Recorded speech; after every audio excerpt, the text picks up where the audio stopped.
Whoa, Nelly! Keith Jackson used to always use that phrase when he was calling college football, and that's probably what he would have said last night if he was calling the House Oversight Committee game last night between the donkeys and the elephants. I know you were up late because, see, a lot of them Trumpers, they were down in New York City looking like some damn fools standing there defending Donald Trump. He was in court. So the committee, they actually got to work late last night, and damn, clearly some folks needed some sleep. Really? I'd like to know if any of the Democrats on this committee are employing Judge Merchan's daughter. Please tell me what that has to do with Merrick Garland. Is she a porn star? Oh, Goldman. That's right. He's advising. Okay. He's advising who? What? Do you know what we're here for? You know we're here about AG. I don't think you know what you're here for. Well, you the one talking about. I think your fake eyelashes are messing up. No, ain't nothing. Hold on. Listen. Order. Mr. Chairman, would you engage the order of your committee? Order. Please. There's a point of order. We have a point of order. Mr. Lynch, state your point. Mr. Chairman, I would just like to ask the parliamentarian if your conduct here in raising money in connection with this hearing is referable to the Ethics Committee within this hearing. Is a motion in order to refer your conduct and your abuse of It's not a point of order. I do have a point of order, and I would like to move to take down Ms. Greene's words.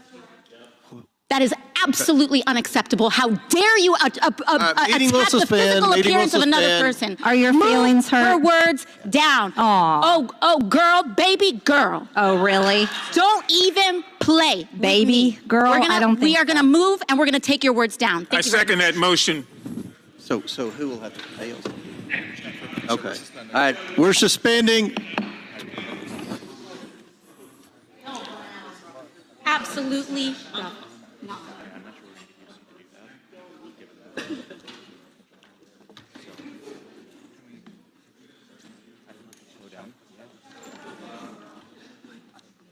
I don't know.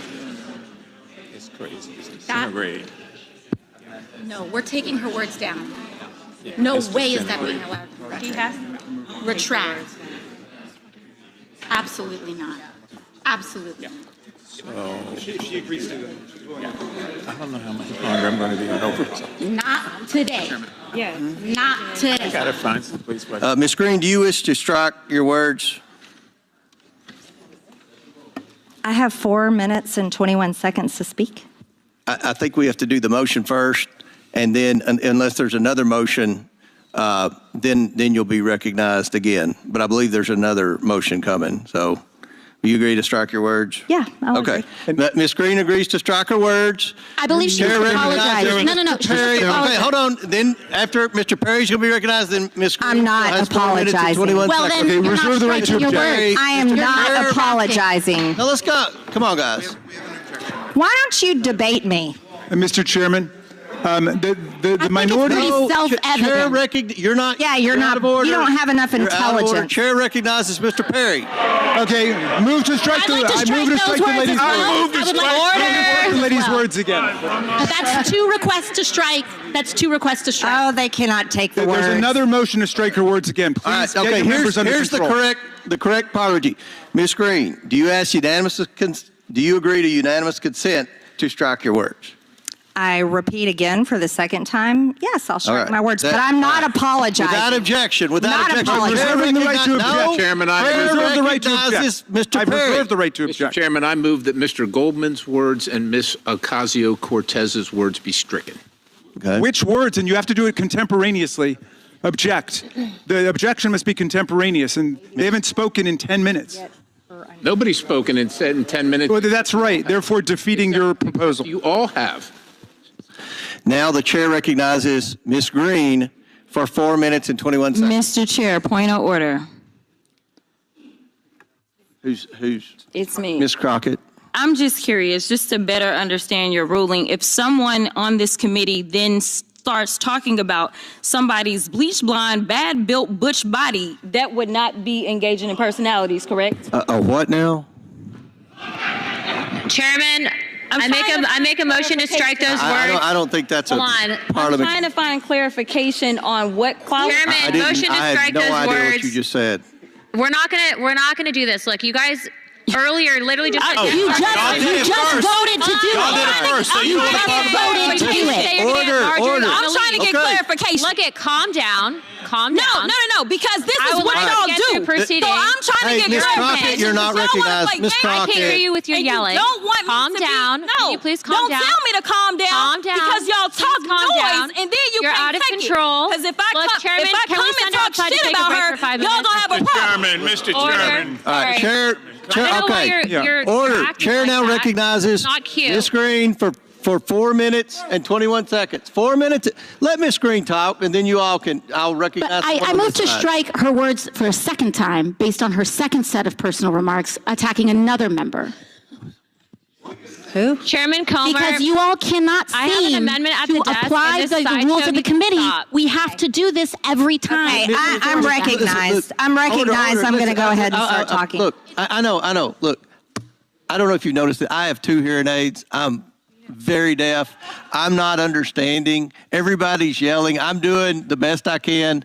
Can we not recognize Ms. Greene and let her We get? cannot because of the rules of the committee, Mr. Chair. That is what I'm trying to communicate in the present moment. We have a Okay, what's the motion? The motion is to strike the gentlelady's words for the second set of remarks, not the first, the second. She that has applied no to idea. me. She has no idea. I think, Mr. Chairman, I'm the only one recognized right now. We objected at the time. Will the member state the word she wishes struck? She told me, or she asserted that I was not intelligent. These are the specific words.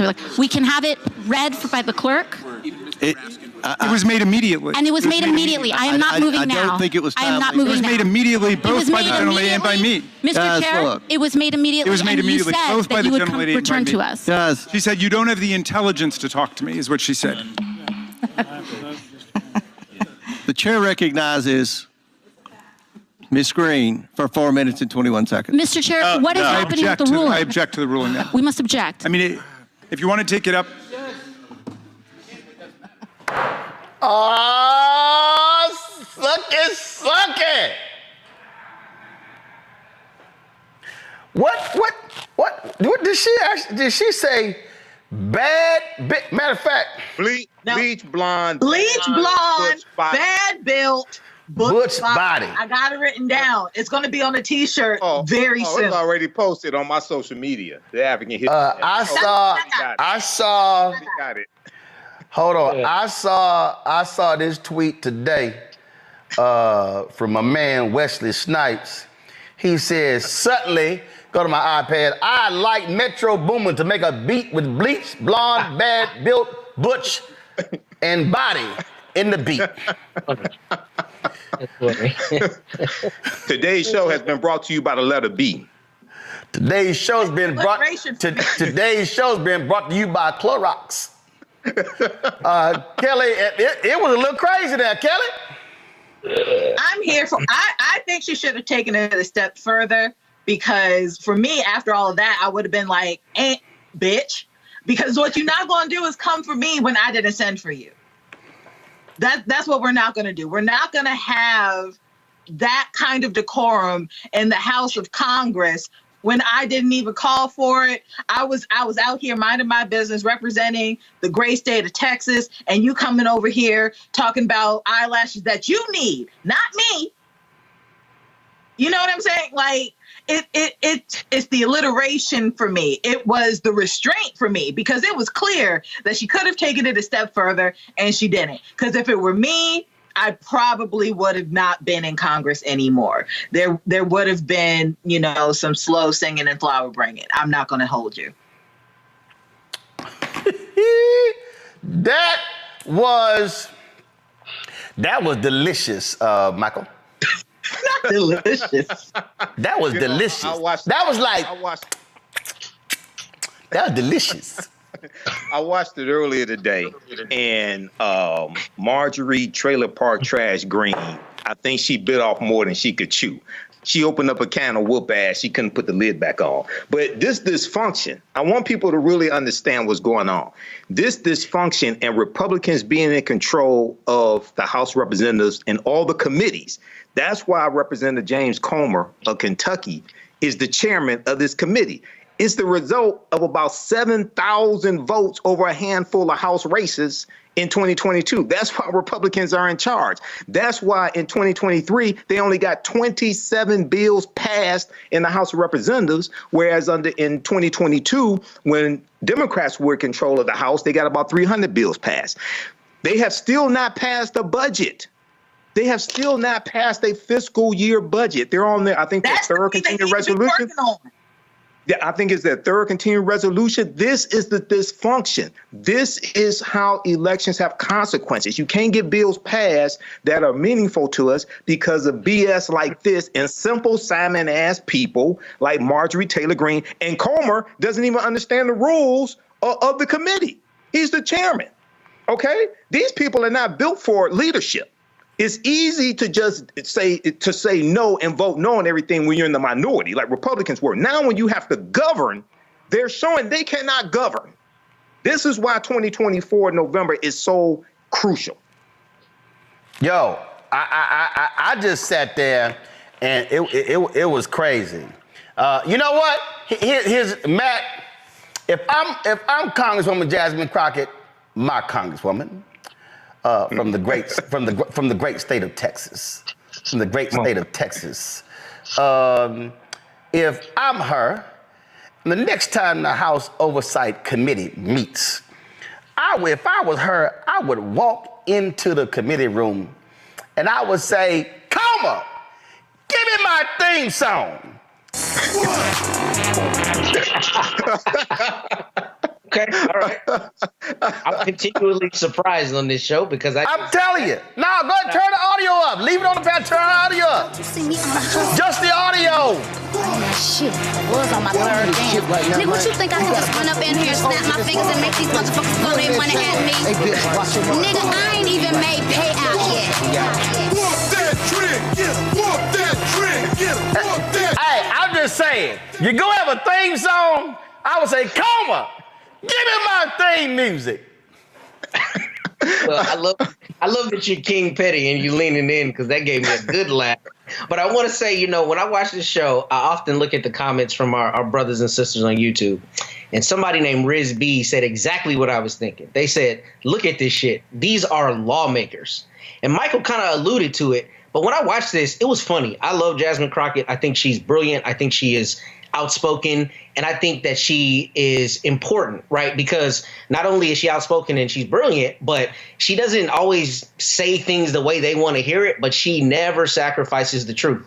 And I appreciate that. But as a citizen, this kind of thing infuriates me. They can't even figure out how to keep the government open half the time. They can't pass bills.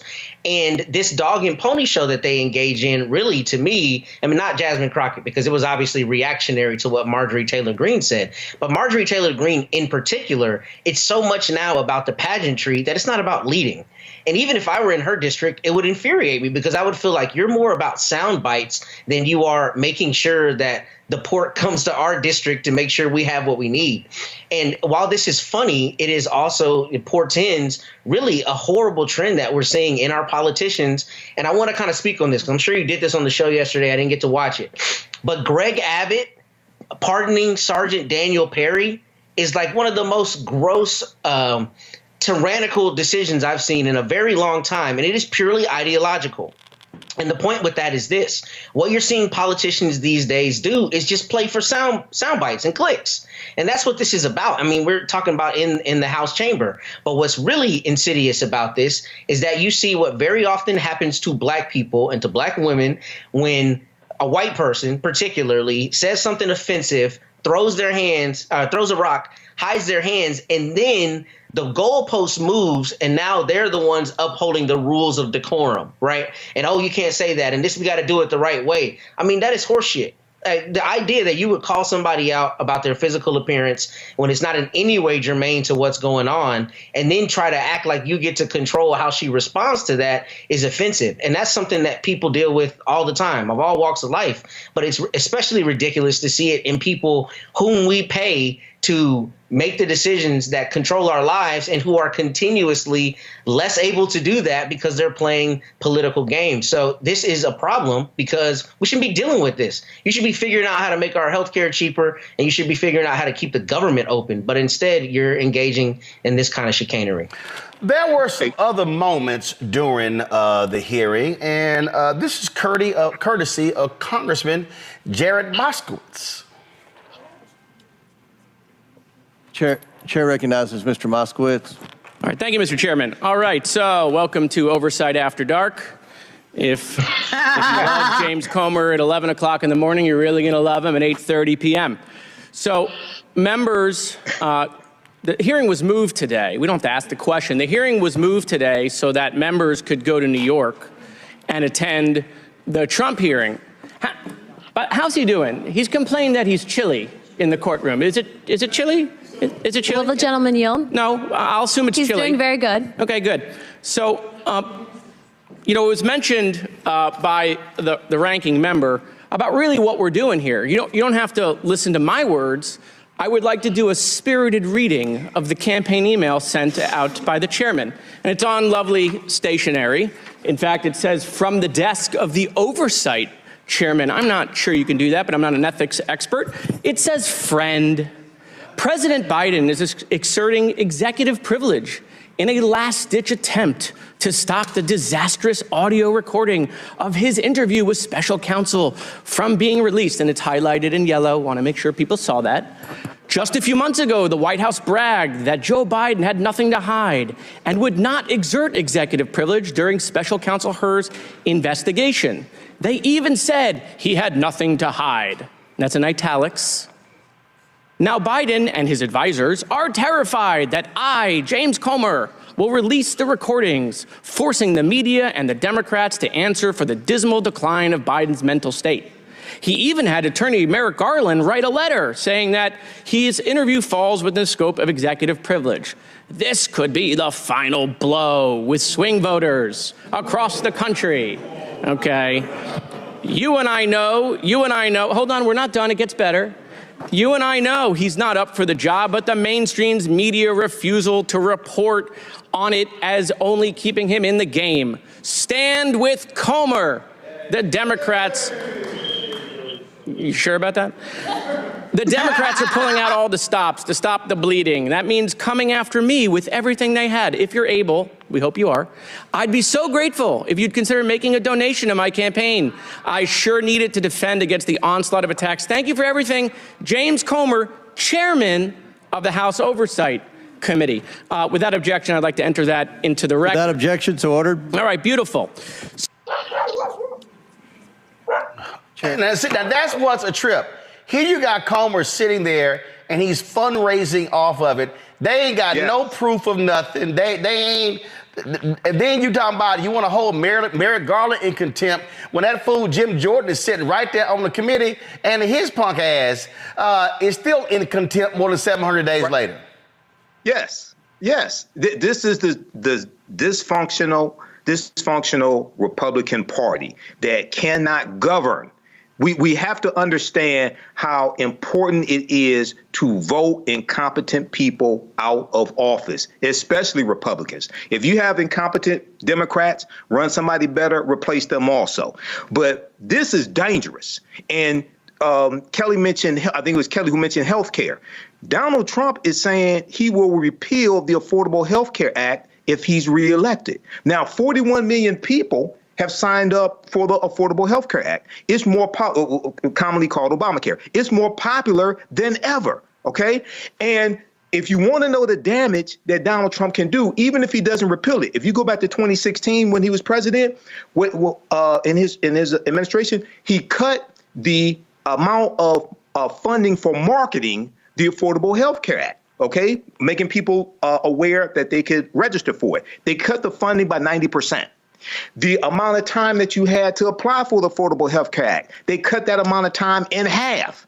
This is just the damage that he can do without legislation going through Congress. All right. And they have been consistently talking about repealing and replacing the Affordable Health Care Act, but they have nothing that they can replace it with that they agree with. OK, this is dangerous. So we have to understand what's at stake in 2024. This is more about this is not about Biden versus Trump. This is about all these other policies and the trajectory of this country and the future. And one of the most important things, U.S. Supreme Court and the federal bench, lifetime appointments. You know what? I think I still feel a little extra petty. Of course you do. I do. Of course you do. I do. And so somebody posted this on social media, this graphic here. Come on, pull the graphic up. Come on, pull the graphic up. The graphic. Pull the graphic up. Thank you very much. This probably will be the album cover. My digital girls created an AI song that I think y'all gonna love. Just go ahead and bring the panel back, bring all four of us back, and go ahead and play us the name of this song. Kelly, what is it? Bad Built, what is it? Bleach Blonde. Bleach Blonde. No, hold on, y'all ain't doing it right. Ladies and gentlemen, here to present the new hit song. Kelly, what's the new hit song? Bleach Blonde, Bad Built, Butch Body. Hit it. Bad built frame, bad built frame. Bleach Blonde Butch, better shut your trap, ain't got no game. Bleach Blonde Butch, bad built shame, bad built shame. Whole lot of frontin', whole lot of frontin', all in my lane. Bleach Blonde Butch, Bleach Blonde Butch, Bleach Blonde Butch, bad built frame, bad built frame. Bleach Blonde Butch, Bleach Blonde Butch, better shut your trap, ain't got no game. Bleach Blonde Butch, Bleach Blonde Butch.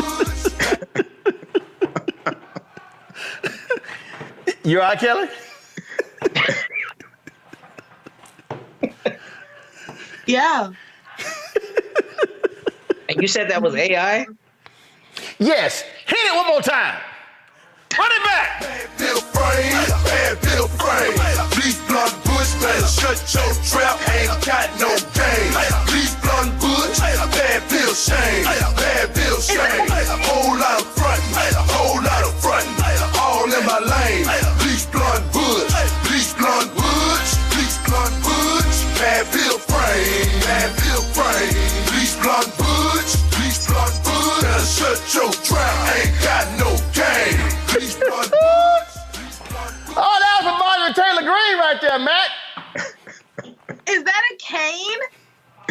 Oh, yeah. One of my followers sent me this about 3 years ago. They sent me, go wide. They sent me a Roland Martin unfiltered. So you see right here is Roland Martin, right? No, go to the number three. So they got Roland Martin right here. Then they put unfiltered over here in gold. And then they got A5A right here as well. And so when we were playing that video, I meant to get, I wore my athletic pants. I meant to get a belt because they were smacking that ass. They were just smacking that ass of Marjorie Taylor Greene. And so I went ahead and got the cane because they were just like, beep. They were just, yeah. That's what was going on right there.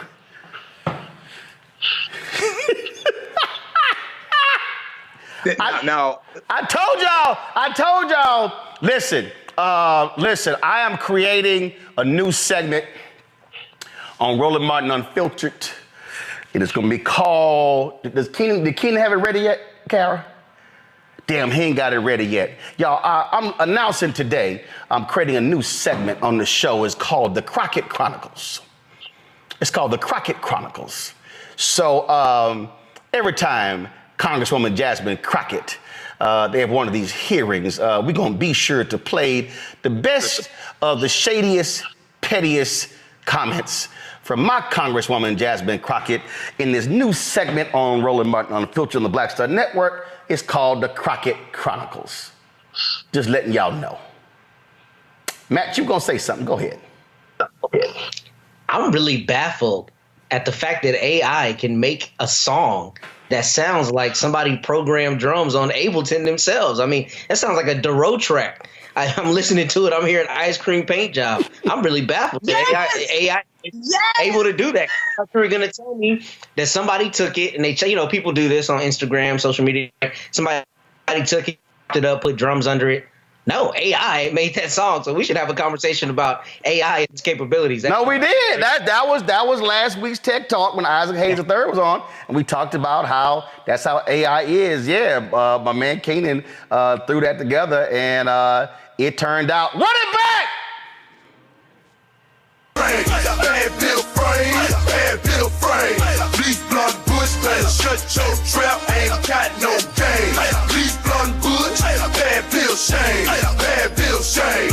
Whole lot of frontin', whole lot of frontin', all in my lane. Bleach Blonde Bush, Bleach Blonde Bush, Bleach Blonde Bush, bad Bill frame, bad Bill frame. Bleach Blonde Bush, Bleach Blonde Bush, better shut your trap, ain't got no game. There you go. Now that's because when Crockett on say, "Coma, give me my theme music." It's funny because one of my IG friends, his name is King Wallonius. He's the creator of BBL Drizzy. He just came out with a Bleach Blonde song as well. So I'm looking. Hold up. What's his handle? King Wallonius. He's the one who created King Wallonius. How the hell is spell Wallonius? WILONIUS. Ain't that like that's no regular ass spelling, Kelly? No, I was trying to think it out. I'm trying to think it through. I can't King Wallonius. First of all, it's got 2 L's. Oh, it does? Okay. Yeah, it got 2 L's. Okay. So Metro Boomin took his song, sampled it, and that's the BBL Drizzy song that everybody's hearing right now. Right. You said he came out with one of Bleach Blonde? Yes. My mom just sent it to me. Boom! Y'all, pull up the audio of my iPad.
Oh my God.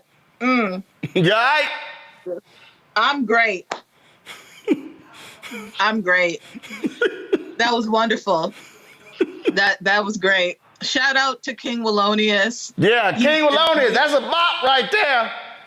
He's an amazing. He's a comedic songwriter, and his whole page is just full of bops like that. Like I said, he did BBL Drizzy. He's done that. He's just like this AI guru when it comes to songs and imaging and all of those things. And I've seen his stand up. He's come out to the DMV area for stand up stuff. And I mean, just incredible talent. And I'm excited that his page has been blowing up since the Drake Kendrick Lamar thing. I hope this takes him to the next level as well, because he deserves. He's really good. He's really good. Hey, Michael, that sounds like a Motown song right there. Yeah, it does. I was just looking at the 2022 midterm election results while we were listening to this music and looking at Marjorie Taylor Greene. She won by her district. I think she got like 61% of the vote, something like that, 65% of the vote.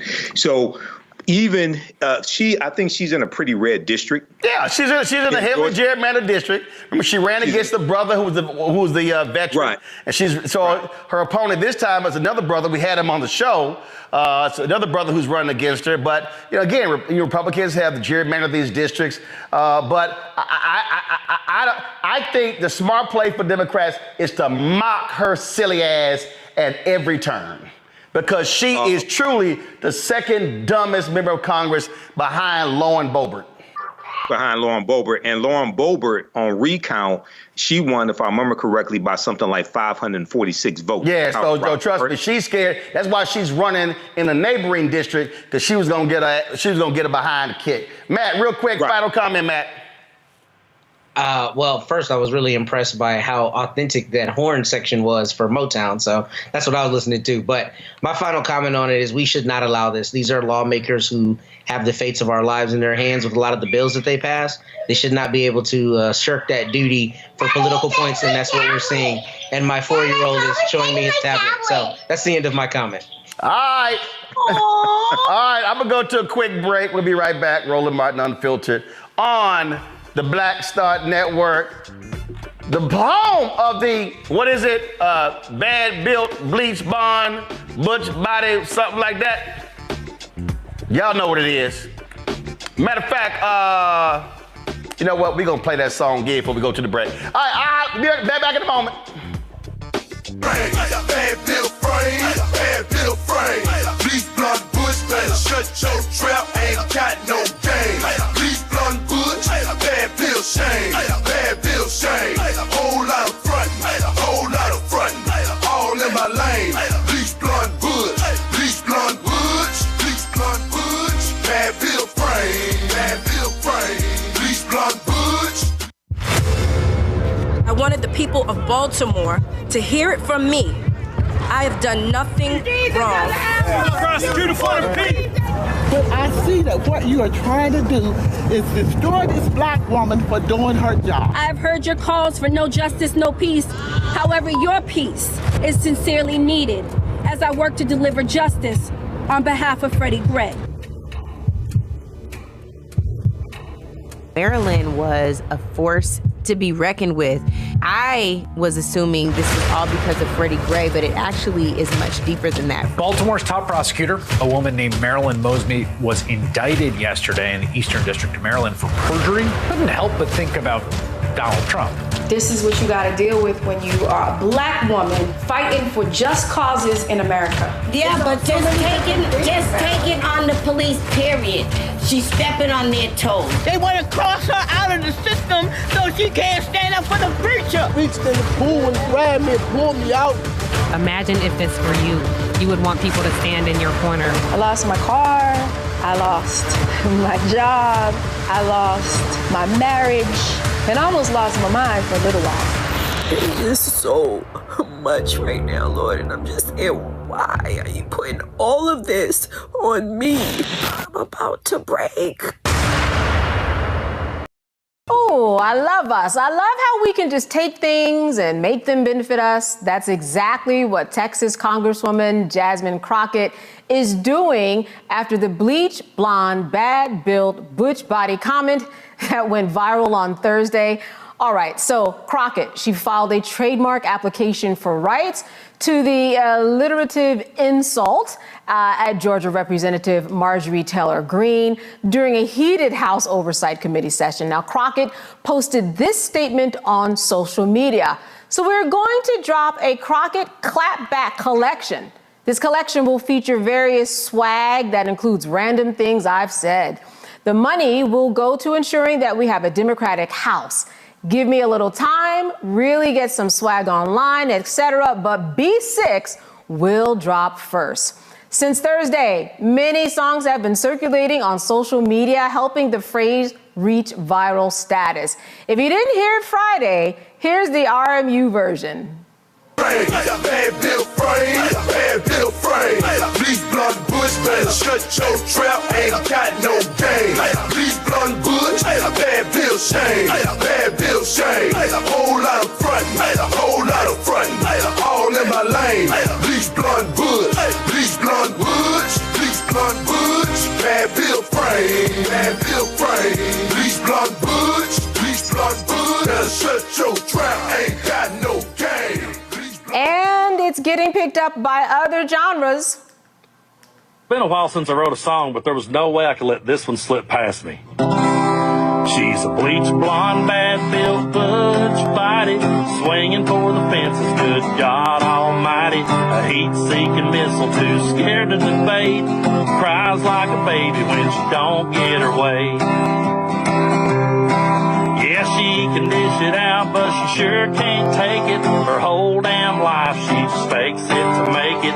Nobody cares what she has to say. Some new eyelashes wouldn't help her anyway, 'cause she's a bleach blonde, bad-built, butch body, swinging for the fences, good God Almighty. A heat-seeking missile, too scared to debate, cries like a baby when she can't get her way. Yeah, she's out there pushing their propaganda. Can't get it done, just blame it on Brandon. She loves to talk tough, throw around her weight. Oh, baby girl, don't even play, 'cause you're a bleach blonde, bad-built, butch body, swinging for the fences, good God Almighty. A heat-seeking missile, too scared to debate, cries like a baby when she can't get her way. Yeah, she cries like a baby when she don't get her way. All right, everyone's in on it, and it looks like this one right here could be a hit for the summer. Bleach blonde, bad-built, butch body. Bleach blonde, bad-built, butch body. Bleach blonde, bad-built, butch body. Butch body, butch body, butch body, butch body. All right, and this is the latest one. She's a bleach blonde, bad-built, butch body. She's a bleach blonde, bad-built, butch body. She's a bleach blonde, bad-built, butch body. And she better not talk about nobody. Marjorie Taylor Greene is built like a shake machine. Nick Nolte in the face, cereal box in the waist. She better learn her place, 'cause she's about to catch a case. Talk about a black woman's lash, she'll definitely whoop your ass. She better get her face right, 'cause she looks like a pack of Bud Light. Oh, yeah. Bad-built, butch body. She's a bleach blonde, bad-built, butch body.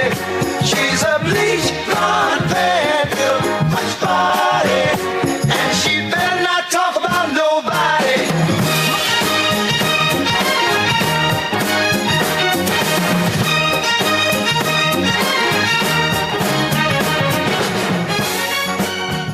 Oh, Representative Jackson, I saw you. You're the one moving your head the most. We're going to start with you. Plus, these are your people.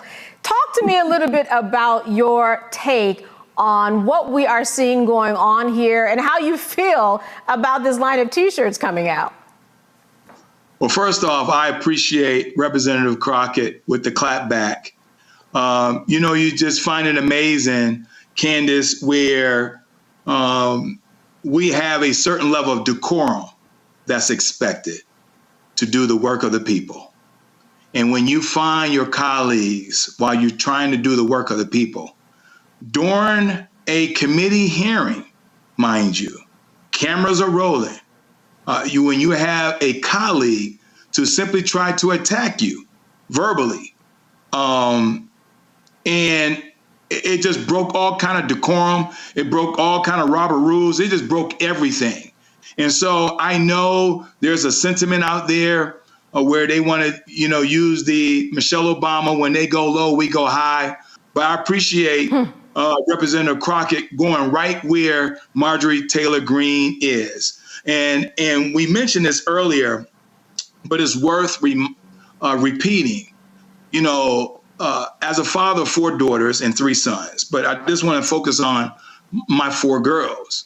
And Malcolm X said May 22nd in 1962, he said, the most disrespected person in America is a Black woman.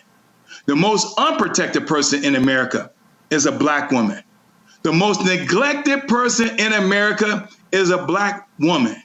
And so I appreciate Representative Crockett standing up for herself at the time where she needed to stand up and say, enough is enough. And so I appreciate that clap back. And as a duly elected official, it was the right thing to do. I support it. And I will be buying my 6B's T-shirt for the summer. Oh, she will make some money and raise it for the cause. Dr. Malval, I was looking at you. I'm not sure how to read your facial expressions. What are your thoughts about this T-shirt line, the clapback, and just this moment?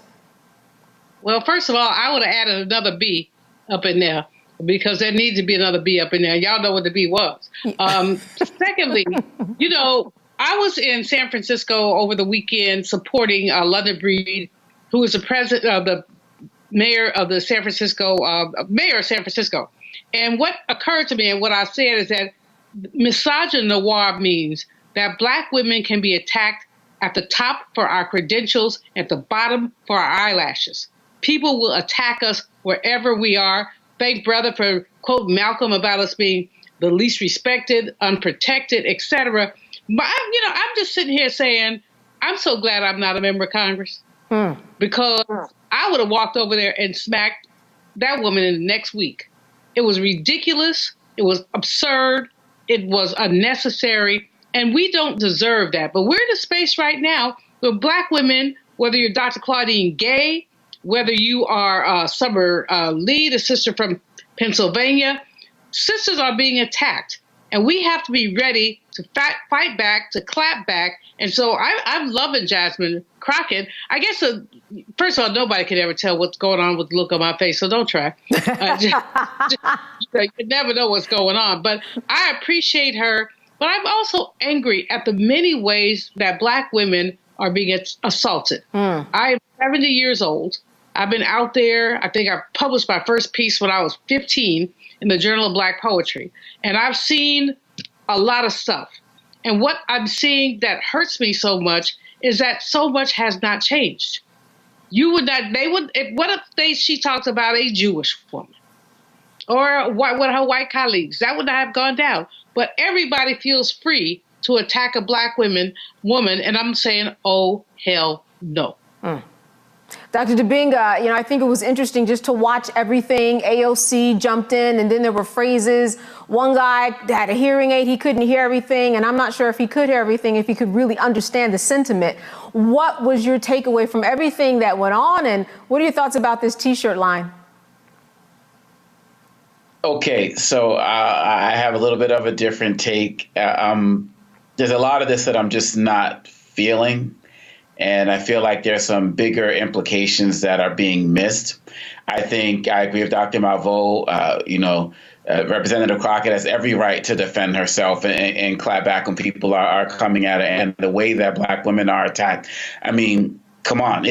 So I'm with that. I'm with AOC, coming back as well. And that has to be happening. You do have to stand up to bullies. My larger concern is that when Greene drops these things, she fundraises off of it. Now people with the clapback, they fundraise off of it. People in Marjorie Taylor Greene's camp are paying no attention to any of this whatsoever because she's in a safe district. So, she's just raising money as well. Representative Crockett's like, are we raising money for, like she said, to promote the election and get out, hopefully, raise money for Democrats and so on and so forth. But I feel like the level of decorum has just stooped so low. And I just feel like we don't need to continually go down that level. Someone has to bring the energy up. Somebody has to bring the tone up. Somebody has to bring the level of decorum up. And I feel like you can do that and still respond in a way that shows that you're not going to be bullied in any way, shape, or form. But the fact of the matter is our camps are not listening to MTG and MTG's camps not listening to us. And so it just further puts people in their silos. I think that we also need to be mindful of not going down this rabbit hole of body shaming, not as relates to MTG, but just the idea of butch itself and the negative connotation that it has in our society overall. I'm not talking about MTG, but just in general. I don't know. That's not a shirt that I would be wearing, and so I feel like there are some better things that we could be doing, but I absolutely am all about Black women being able to defend themselves in a society where people are coming for them. But someone at some point has to be part of the group of people that's going to bring decorum back to that house, that's going to make people interested and want to run again and be representatives and the like. And I don't really see that happening right now. And that's the part of it that's disappointing. But I support Jasmine Crockett all the way, no doubt about it. Yeah, Representative Jackson, I want to go back to you. It's tough being on that floor, all those cameras rolling, and you know what you've dealt with day to day with people when they're not on cameras.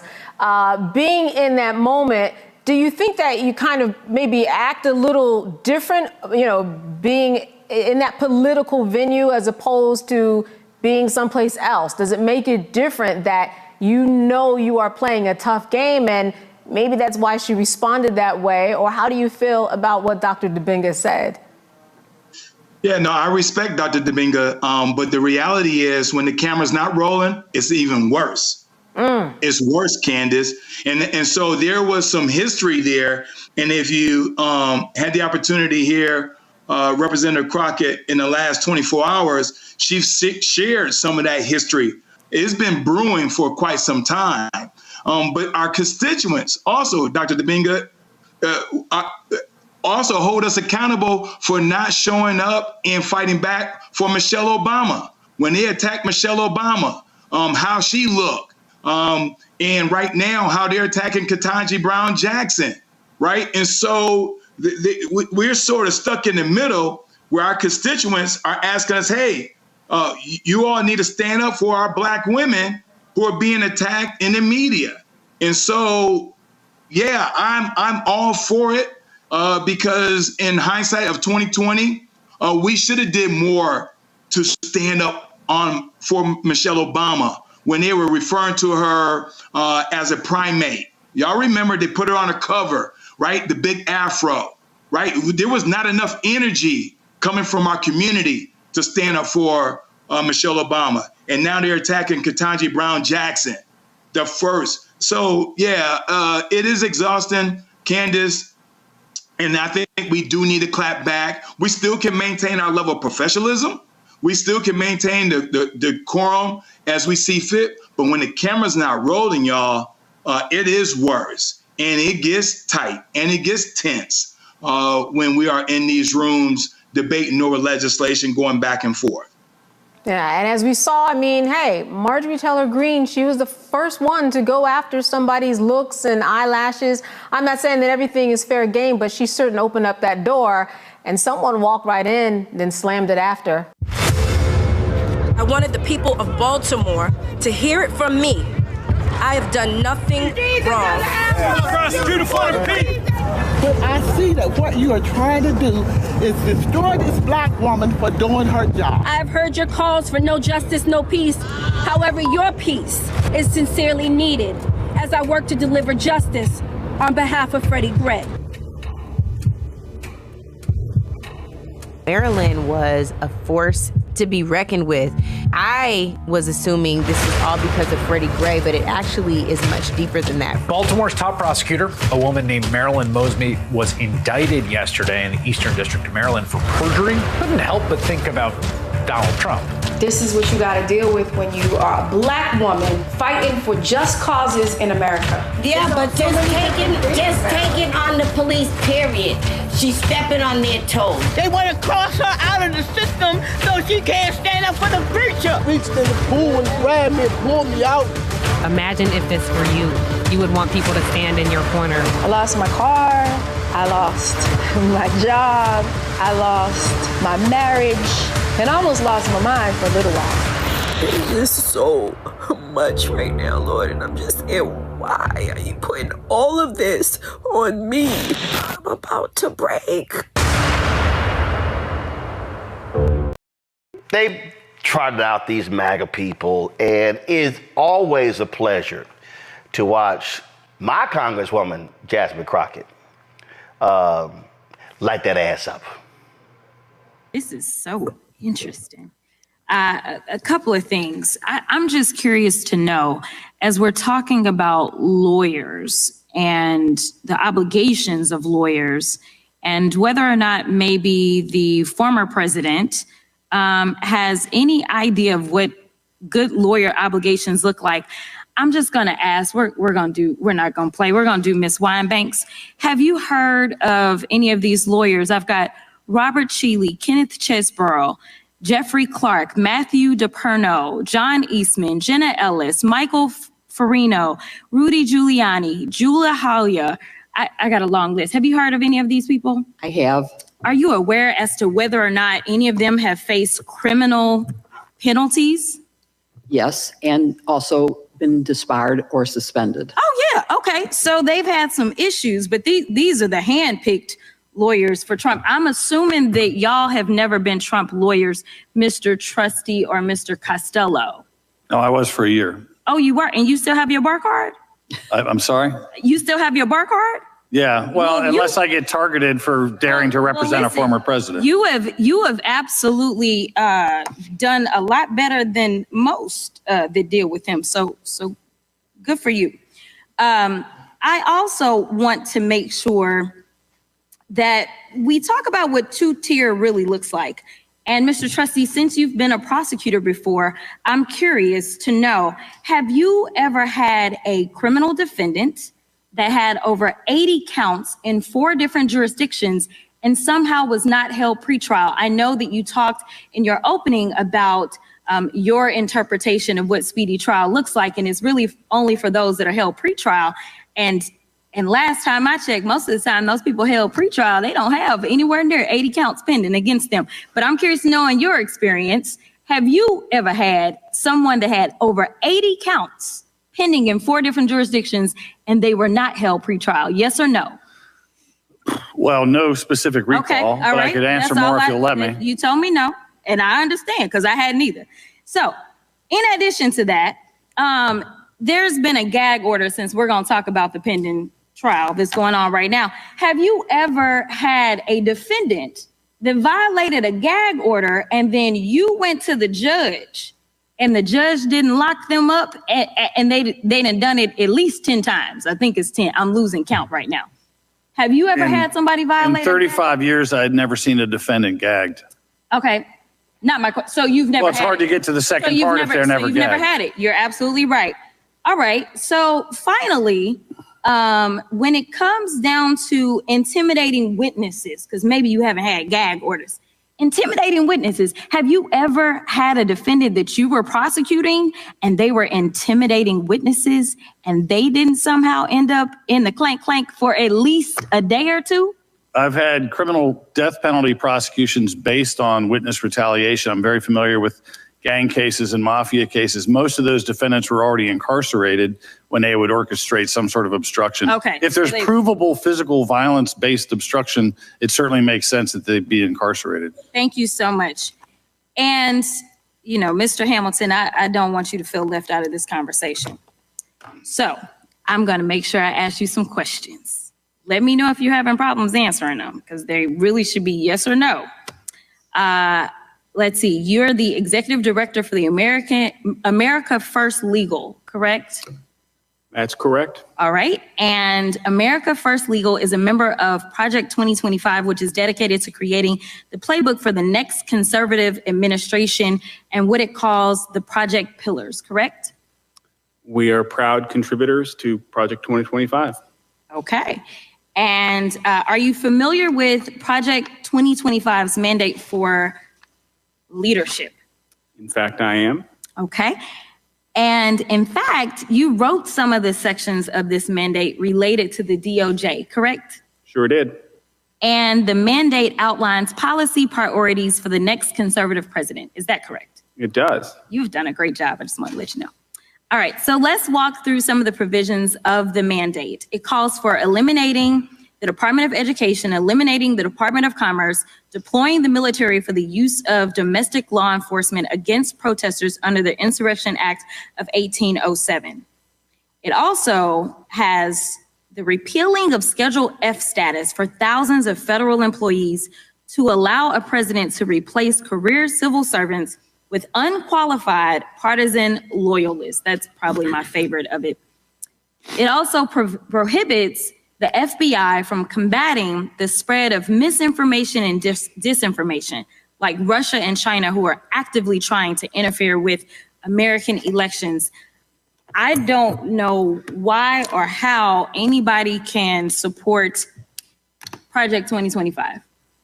And I know that there was allegedly a joke about dictators and whether or not that's funny, but in the United States of America, dictatorships are never funny.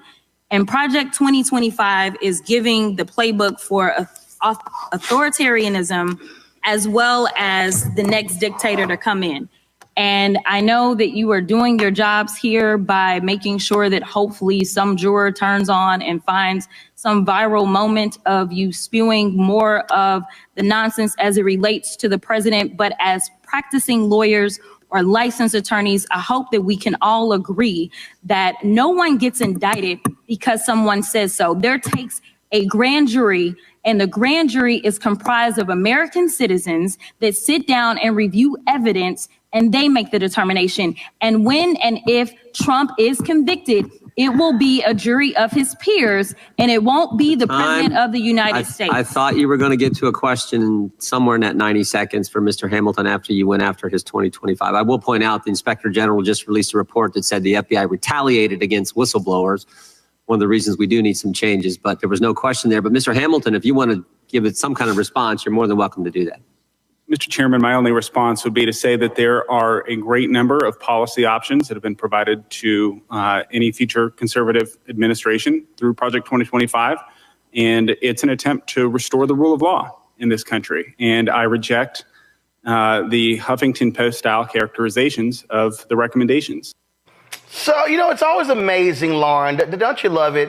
The contrast there, restoring the rule of law. Restoring the rule of law. Well, she just sat there and said how there is a double standard because these are the same people who don't like the rule of law being applied to the Cheetos man. Yeah, they're not talking about restoring the rule of law. They're talking about using the judiciary to push their ideological agenda. And however they want to do that, really has nothing to do with specific law. It just has to do with whatever their ideological views are at any given moment. And they've had a plan for that for decades. And now they're trying to make the bureaucracy, the federal bureaucracy, ideological as well, which is outlined in 2025, Project 2025. I actually think that the Democratic Party needs to get out of the realm of being amazed by this or being surprised by this or going over this. When I say the Democratic Party, I mean the Democratic insiders. I'm not talking about the rank and file voter, okay, because rank and file voter does still need to be educated on Project 2025 and a lot of the things that the Congresswoman just brought up. But they need to get out of the realm of being shocked and get into the realm of what are we doing about it? And what's the plan on the other side against this? Because they know that this has been going on. We knew what Trump did the first time. We see what they're planning the second time. They're open and in the public about it. There is no secret about it. So they have to enter the realm of what is the plan? What is the plan? What is the offense? Instead of being on defense all the time and talking about the problem all the time, they've got to get on offense. And that hasn't happened yet. And that to me is a little bit worrisome. And I'm talking about the Democratic Party leadership when I say that, again, not the rank and file voter who's just waking up and finding these things out. I wanted the people of Baltimore to hear it from me. I have done nothing wrong. But I see that what you are trying to do is destroy this black woman for doing her job. I have heard your calls for no justice, no peace. However, your peace is sincerely needed as I work to deliver justice on behalf of Freddie Gray. Maryland was a force to be reckoned with. I was assuming this was all because of Freddie Gray, but it actually is much deeper than that. Baltimore's top prosecutor, a woman named Marilyn Mosby, was indicted yesterday in the Eastern District of Maryland for perjury. Couldn't help but think about Donald Trump. This is what you got to deal with when you are a black woman fighting for just causes in America. Yeah, but just take it on the police, period. She's stepping on their toes. They want to cross her out of the system so she can't stand up for the preacher. Reached in the pool and grabbed me and pulled me out. Imagine if this were you. You would want people to stand in your corner. I lost my car. I lost my job. I lost my marriage. And I almost lost my mind for a little while. It is so much right now, Lord, and I'm just saying, why are you putting all of this on me? I'm about to break.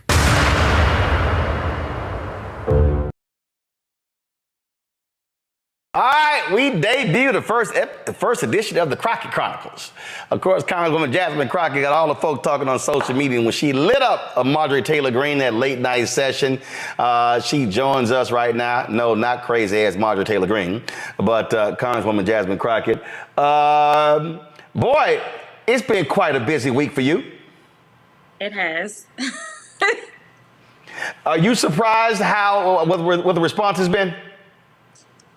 I am. I never could have anticipated we'd have skits and songs of all genres and memes for days on days. But I think it's great. I think that people have been looking for something to unite them against this MAGA bully.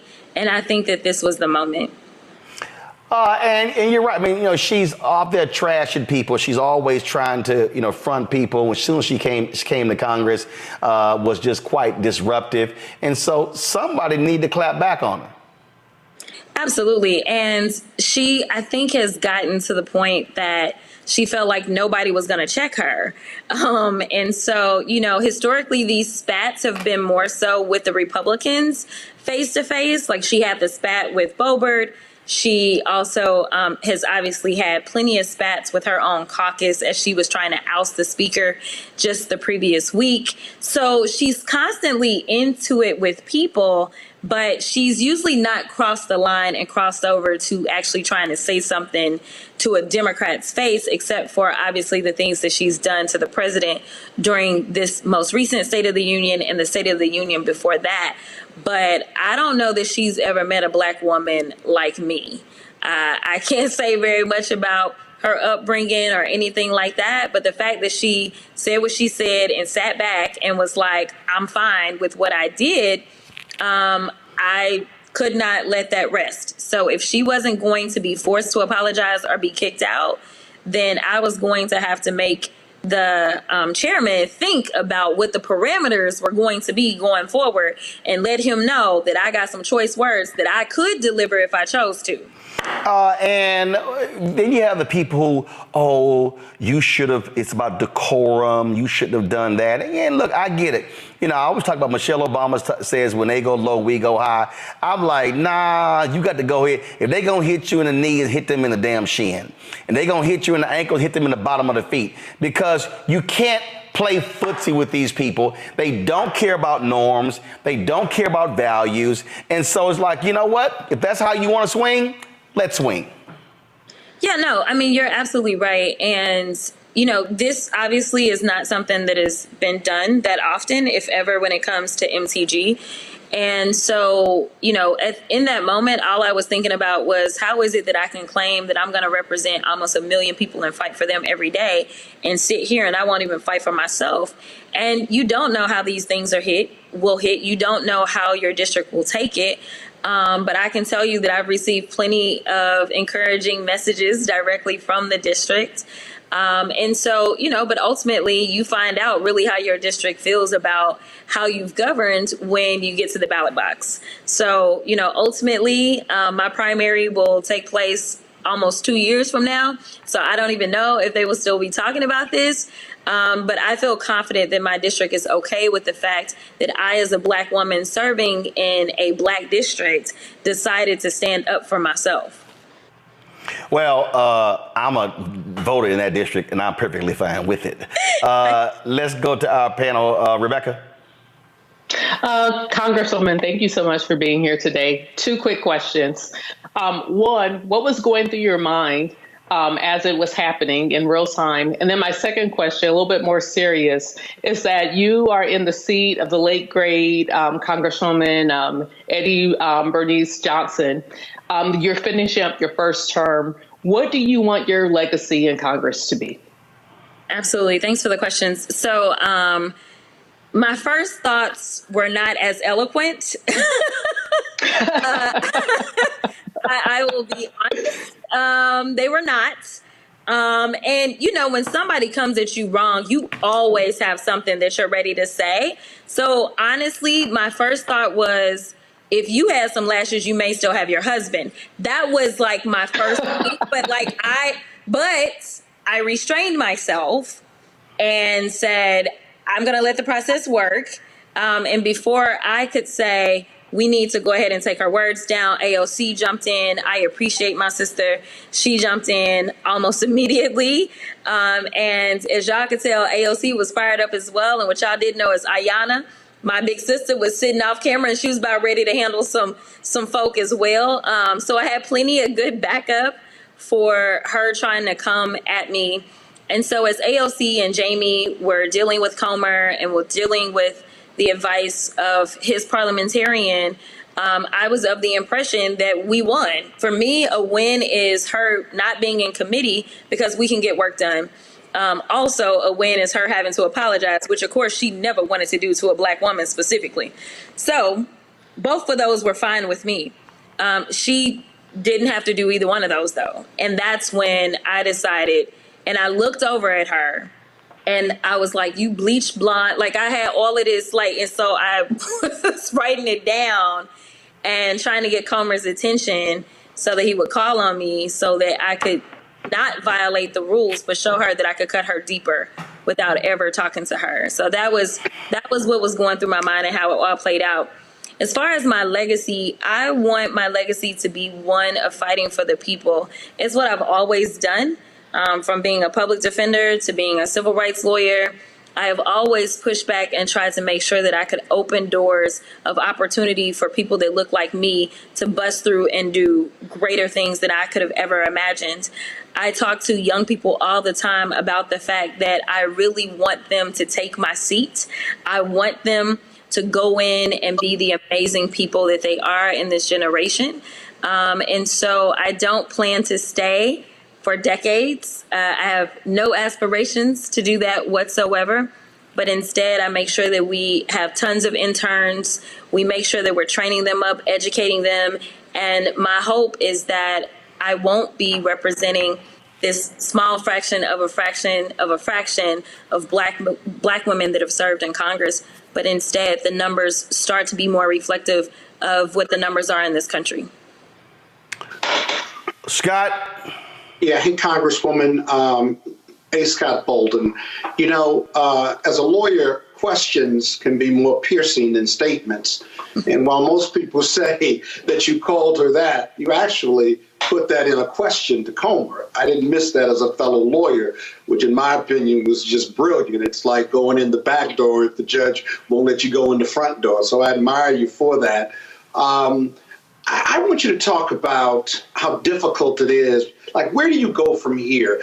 And how difficult it is to work in Congress to get things done for your district or for all of us when you really don't have a viable political party on the other side. Democracy needs two strong parties, and you're in Congress and you got to work with people to get stuff done. But the Republicans don't seem to be interested in getting stuff done. They seem to be interested in kind of power and winning and going after the other side. So can you just kind of talk about, one, where you go from here, and two, how do you matriculate in that very difficult environment, notwithstanding the irrelevance of Congresswoman or MTG? Yeah, so great question. And I'll be honest and tell you that I have absolutely built better coalitions than MTG has probably ever dreamed of. So while I'm the minority, just last week, or actually, I think it was the same week. So yeah, so last week, I was able to get a bill out of oversight committee of all committees in a bipartisan way, because it was just good legislation. It is still difficult to get good legislation out, but I understand where the middle resides. Right now, one of my best partners is actually my senior senator from Texas. You know, Cornyn approached me and said, I don't want you to have to go and look for a Democrat to carry the bill if you are actually coming up with legislation that is good for Texans. And so he's carrying a number of my bills and has actually been a huge champion of some of my legislation. So, you know, I understand how government works, and I want it to work in any way that it can. Right now, we're in obviously divided government, which means I won't get some of maybe my landmark legislation passed, but I still want to get things done. And there are still a few Republicans that want to get things done. They are becoming lesser and lesser by the day. But I think that I've been somewhat effective. We also were able to get monumental legislation into the FAA Reauthorization Act that really flew under the radar, thank God. But this was funding to make sure that hopefully we can increase the number of African Americans and Hispanics that are entering aviation, which can be very expensive, but can obviously be very lucrative. And so we set up a situation where basically there will be full rides for those attending land grant HBCUs as well as HSIs to go into aviation. In this crazy anti-DEI environment, we were able to get that done because we were working with everybody that mattered. So I do want people to know that we are working. This is just one of those aberrations. But even in the midst of somebody coming at me, I can defend myself. And honestly, I've had Republicans coming up to me. Now, they probably won't go on Fox News and say anything.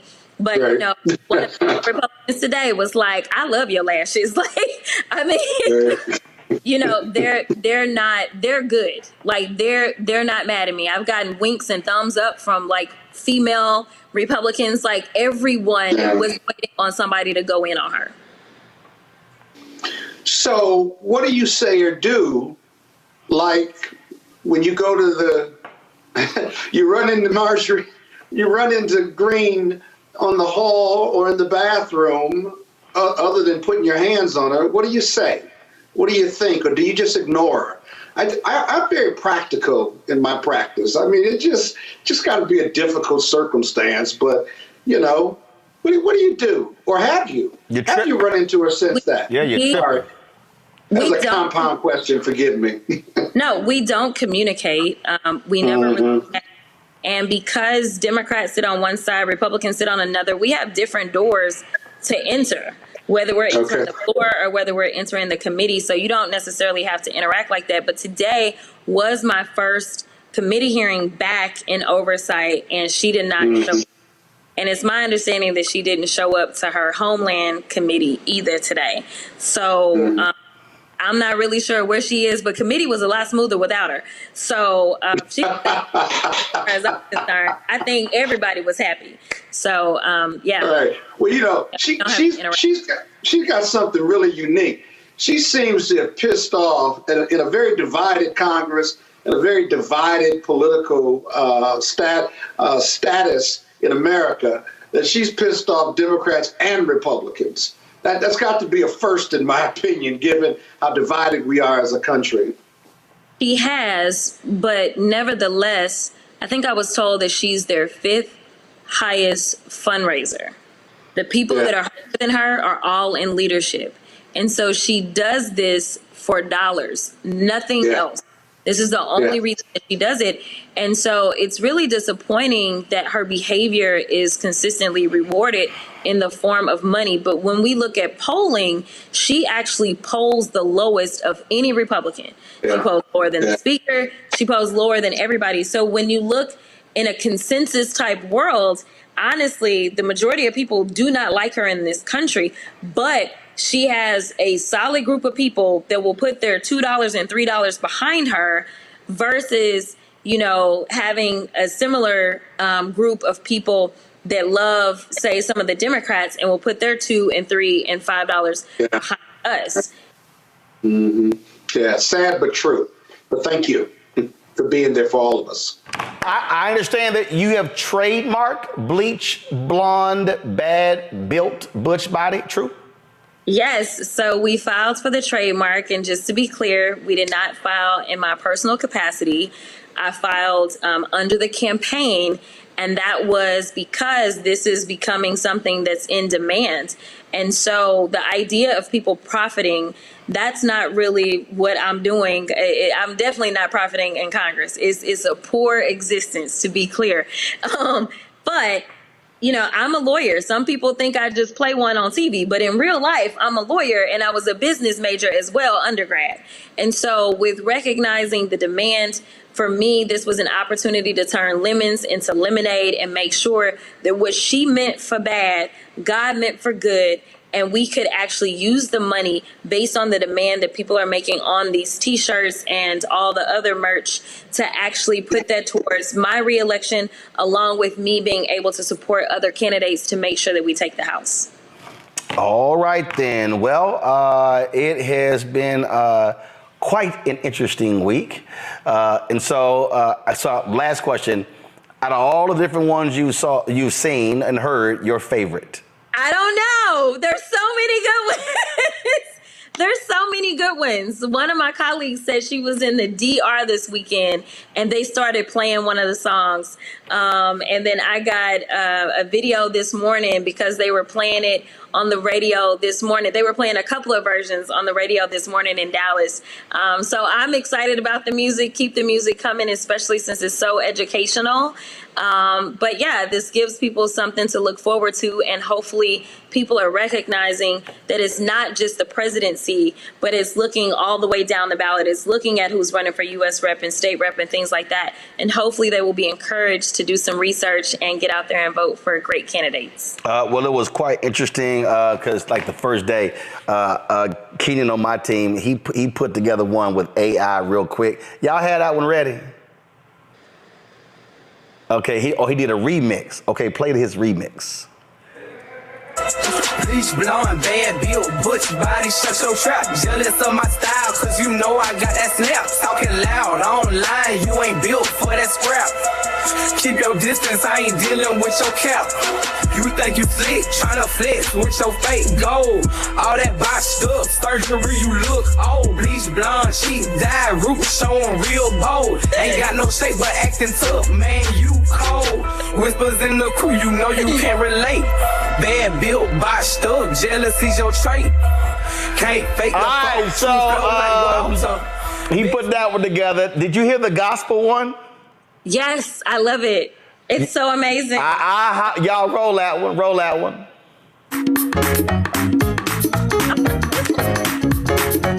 She got a bleach blonde, bad built butch body. She got a bleach blonde, bad built butch body.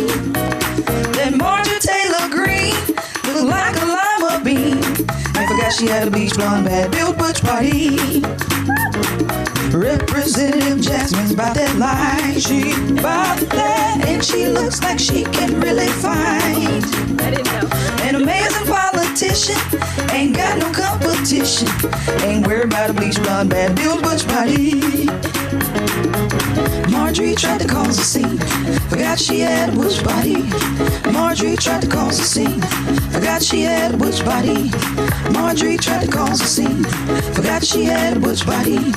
Marjorie tried to cause a scene, forgot she had a butch body. Black women with lashes, they won't give you gashes. Black women with lashes, they won't give you gashes. Black women with lashes, they won't give you gashes.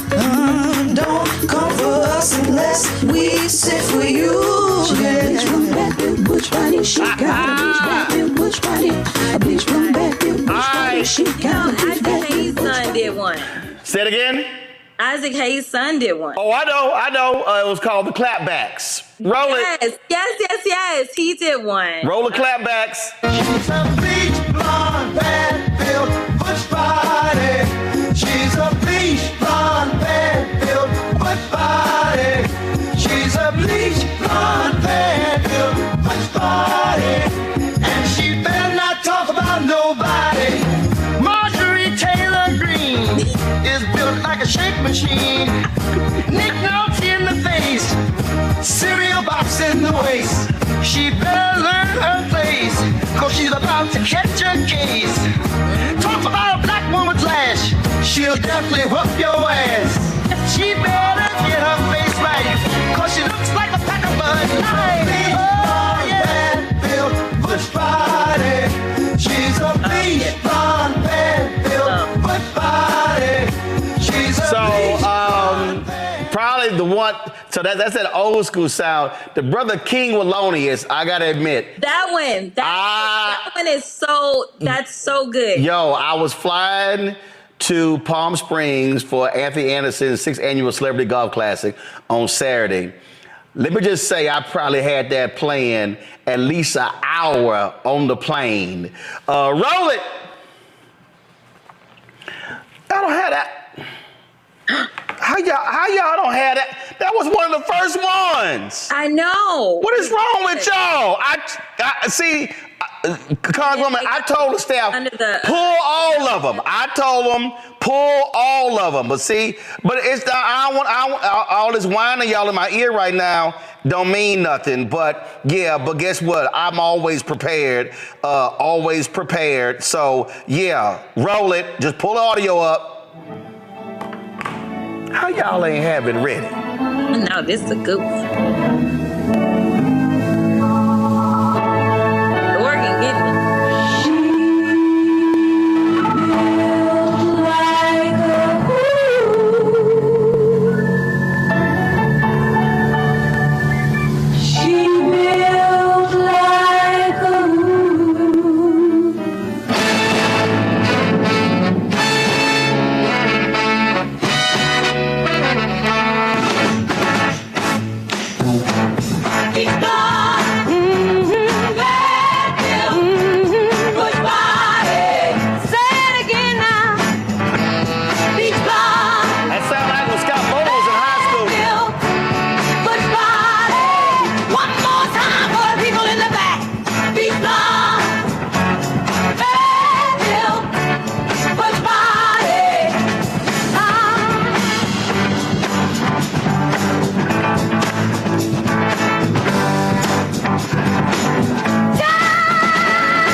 Version. The country version was really good, but I love the ones where Comer is like a wood now. Y'all got any one of those in there? Oh my goodness. All right, let me hear that one. I need to hear that one. First of all, let's see that one too. Go ahead, go. bleach blonde, bad built, bleach blonde, bad built, bleach blonde, bad built, bush body. A what now? Sweet. A what now? Sweet, the weed makes God. Bleach blonde, bad built, bleach blonde, bad built, bleach blonde, bad built, bush body. A what now? Bleach blonde, bad built, bleach blonde, bad built, bleach blonde, bad built, bush body. I'm just curious. Bad built, bad built, bad built, bad built, bad built, bad built, bush body. A what now? Bad built, bad built, bad built, bad built. Oh my God. Bad built, bush body, bush body. Yo, the Bleach blonde, bad built, creativity, bleach blonde, the creativity of people is amazing. This thing has taken off quickly. Yes. Yeah. I'm appreciative. It's great. I, you know what, for the first time in a long time, a lot of people that haven't been engaged in politics, they're engaging. So again, what she meant for bad, God meant for good. So I'm excited that people now are like, wait a minute, now what channel can I watch the hearings on? Well, tuning into C-SPAN. Well, and here's the deal. We carry those hearings as well. And so I've already made it clear to our folk, every time there's one of these hearings, and you look, you only get 5 minutes, right? Yes. All right. So every time there's a hearing, we gonna have the full 5 minutes and run it on the show. And I told Carol, I said, because look, I've had an open invitation to every CBC member since I launched 5.5 years ago, and most of them never take it up. We are more than welcome to have a weekly segment called the Crockett Chronicles, talking about whatever you want to talk about. So all you got to do, just have your people tell Carol, hey, this week I can come on Wednesday, this week I can come on Friday. And so that's every single week we can have the Crockett Chronicles to talk about what's popping. And of course, we having fun, joking, but there's also real policy stuff we can talk about. So we're looking forward to making that happen. Absolutely. I appreciate you. All right. Congresswoman, hold up. I got real quick. Y'all, pull the photo up of that fake Delta in Georgia. Congresswoman, did you see this? Did you see this here? This woman right here is a state representative in Georgia.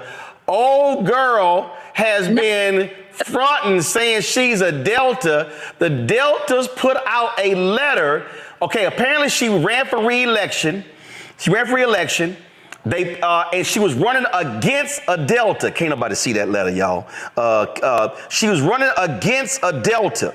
Well, what happened was the Deltas had to put out a letter stating she was not. They have no records whatsoever to support her being a member.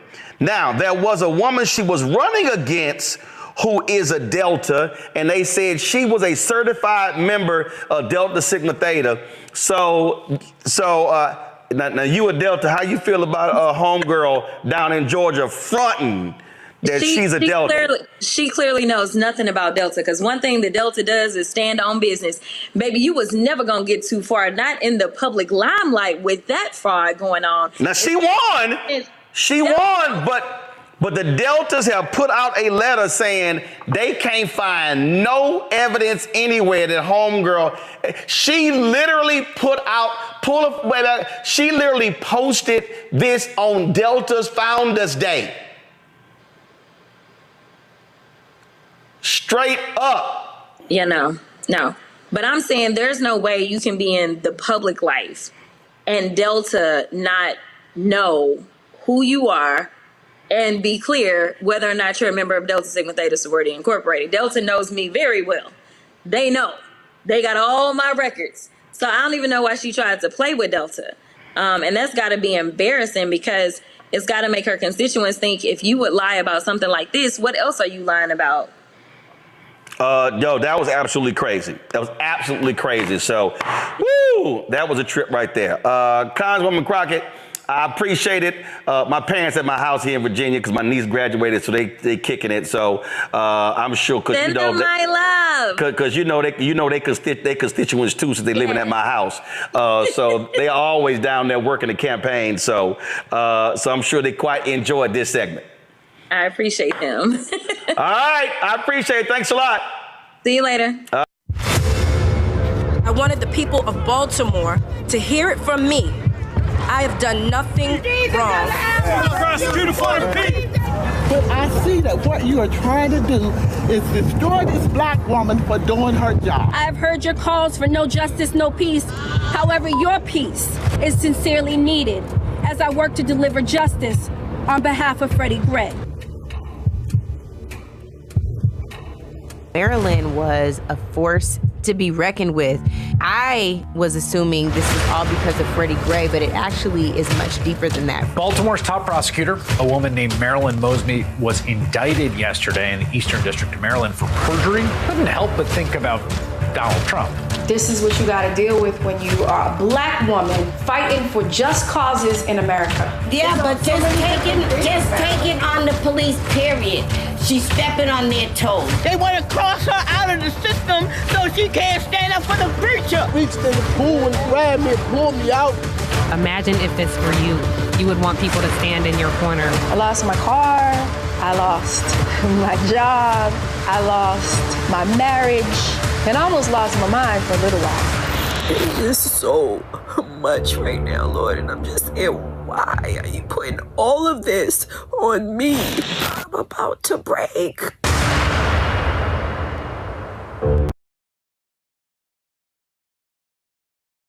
I just want to go over a few things that are concerning and alarming to me. I don't know if you're familiar, but have you ever heard of Project 2025? I've read about that, Congresswoman. Okay.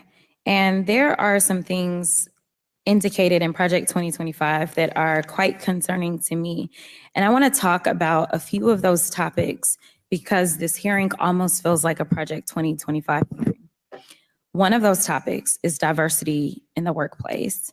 The agenda includes making sure that the next conservative administration dismantles DEI apparatus by eliminating various chief diversity officer positions, et cetera. And you engaged in an exchange earlier with one of my colleagues, and I don't know if you recall, but it was hitting me a little differently as a Black woman sitting here, because it almost seemed as if you either get diversity or you get qualifications. It did not seem as if my colleague understood that someone can be diverse and qualified. And it is why you have people like me that get very frustrated, not just in the halls of Congress, but in general in this country. Because as I'm sitting here and there seemed to be this question of you're either diverse or you're qualified, all I could think about was the fact that I currently hold an honorary doctorate. I also hold a Juris Doctorate. I also hold a bachelor's. I also technically hold the rank of Lieutenant Colonel in the Civil Air Patrol. And I actually practiced law for almost 2 decades, in addition to serving on various boards, in addition to being a prior state lawmaker. And there are those that would make some people believe that because I happen to be Black and or a woman, that somehow, even though I can rattle off all the qualifications in the world, my Blackness makes me unqualified. My question to you is that the attitude that you subscribe to? Absolutely not, Congresswoman. And in fact, what we do at OPM every day is look to knock down barriers that are keeping qualified people like yourself, qualified people from all across America for pursuing federal jobs. Some of the things that we've done, for example, are eliminate unnecessary degree requirements and assess people based on the skills that they have and not just where they learned them. We have opened the doors to recruiting from HBCUs, HSIs, minority-serving institutions, populations that may not have thought of the federal government as an employer before. And we have a broad definition of diversity. There are rural populations that have in the past never considered the federal government as a potential employer because the offices were too far away and they would have to get up and leave from their hometown. Now there are some opportunities that they can stay right in that rural hometown and work for the federal government, let alone the amazing military spouses around this country who have to pick up and move in their jobs when their spouse is redeployed. Trying to tap in and keep that talent in government has been a big priority of ours. Thank you so much for giving a plug to the Readiness Act that this committee did just pass out last week in a bipartisan way. But, you know, it's interesting because we've had so many conversations about telework and the evils of telework. And it seems to be this other false equivalency that if you telework, that means you're not working, instead of this idea that people are actually just working and they're not working in the building that is being paid for by the federal government. In fact, my mom is on telework, and my mom is absolutely one of the smartest people that I know. And so it always hits me a little differently every time we dump on those that are teleworking for the federal government. But interestingly enough, we're not allowed to telework here. We have to show up. There is no remote voting anymore. But even though we show up, are you aware of the fact that this has been the most unproductive Congress in the history of the Congress? Congressman, I'll leave that judgment to Okay, members well, of I'll Congress tell and the you it media. is, and I've got some numbers for you. So to me, you can show up and still not do a daggone thing. And so it's rich that we have so many opinions to give you and to tell you how to do your job, but seemingly we're not doing ours. Thus far, only 1% of legislation that has been introduced has been passed in this Congress versus the last Congress where it was 6 points higher, and the Congress before that 6 points higher, and the Congress before that 7 points higher. There is no other Congress that has been least productive. And guess what? The last Congress, they could vote remotely, and somehow they figured out how to get it done. So I would just say that we need to be very mindful of when we decide to throw stones, because we may. Fanbase is pioneering a new era of social media for the creator economy. This next generation social media app with over 600,000 users is raising $17 million, and now is your chance to invest. For details on how to invest, visit startengine.com/fanbase or scan the QR code. Another way we're giving you the freedom to be you without limits. You know, it's been interesting as I've sat here, and so many people from across the aisle have stated that this is a bipartisan bill, yet the Democrats keep saying that we're not going to vote for it. So it doesn't sound bipartisan. But I also would argue that it's not even a partisan bill, because ultimately what I want to get to is the math of how you get this across the line. So I don't even think it's a partisan bill. In fact, I think it's nothing more than a stand for farm bills of the past. And so with that, let me just get right down to some math. There's something in this bill that I think if you ask every member of this committee, that they can say, you know what, I agree with that one part. Someone can find something, but that's not the definition of bipartisanship. Bipartisanship means that we are looking at making sure that those things that are at the core of who we are. And when we say things like we're fighting for SNAP benefits, I do want to be clear that me fighting for SNAP benefits isn't about my district. I mean, obviously it is, but at the end of the day, so many members have said, my district, my district, my district, my district, my district. When we write a farm bill, it is for everyone in the United States of America. And just to clarify, when it comes to SNAP benefits specifically, rural America uses more SNAP benefits than urban America. And right now, I serve an urban district. The majority of my Republican colleagues serve rural districts. So when I say that I'm fighting for a bill that includes making sure that people in this country don't go hungry, I'm not saying that just to say that this is about Texas 30. I'm saying that to say that this is about all of us. So I am not just fighting for my constituents, I'm fighting for yours too. And that's all we're asking for. And ultimately, if we really want to make sure that there's a bipartisan farm bill, then you will absolutely have the opportunity to do that by making sure that we can protect America's safety net. And let me be clear, I had a chance to drive a tractor trailer in my district too. So I want y'all to know, as urban as my district is, I've been able to climb up on one as well. That means that I've got farmers in my district as well. And when it comes down to it, I know that the average American who hasn't necessarily worked on a farm probably doesn't realize that you just will a crop and in a day it sprouts up. But instead, they have to make plans, and to decide that you're going to pull this money out of the ecosystem, it's not just about the people that will go hungry, but it's also about our farmers and our ranchers and our producers, and them being able to adequately prepare for making sure that they can take care of the American people. Now, I said that I was going to have a little conversation about math.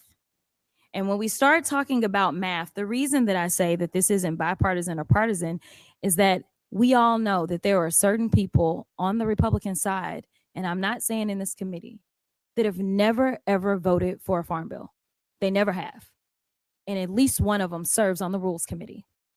Now, if we look at just this term, and I'm a freshman, if we think about the math, every single bill that we've had to put up on suspension, we know that that takes 2/3.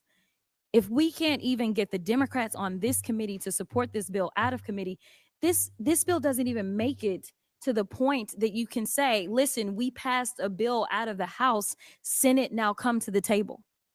If you really want to increase your leverage and make sure that we do right by everyone that is impacted by the Farm Bill, which is everyone in this country, that means that we decide that we actually are going to negotiate and actually say, hey, Democrats, we know that these are the things that you just won't give in on. And we've got our things that we won't give in on, but we will work together and make sure that if this bill has to pass on suspension, that we will do it. You will get 2/3. And honestly, every single thing that we've been successful for thus far in this session, the 2/3 has been supported by the Democrats. The Democrats have held it down and made sure that it got done, and made sure that those pieces of legislation, those important pieces of legislation, whether it was foreign affairs or otherwise, that it got to the Senate and that it was taken care of. We're willing to do the work just like our colleagues did on the NDAA, but this is not the way. Thank you, all yield.